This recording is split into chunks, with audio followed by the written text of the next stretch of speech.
Штипската полиција ги бара напаѓачите кои викендов му го украле возилото на 50-годишен штипјанец и физички го нападнале по сообраќајната незгода која се случила на локалниот пат кон селото Брест.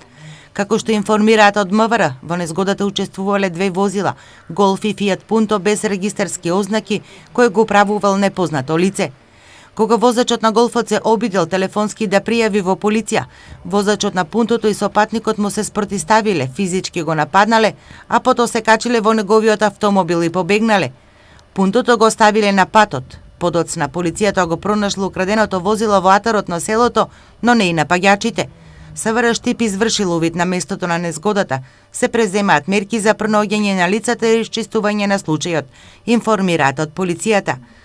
Ова е втори инцидент по сообраќајна незгода за кратко време регистриран во штипската полиција. Претходно на улица во Штип се степаа возач и двајца сопатници од една страна и те згаџија со двајца роднини, откако возачот 27 годишен под дејство на алкохол со автомобилот удрил во тезгата со производи, а патем и во две возила кои биле паркирани на улица, причинувајќи поголема материјална штета. Поголем инцидент спречи полицијата.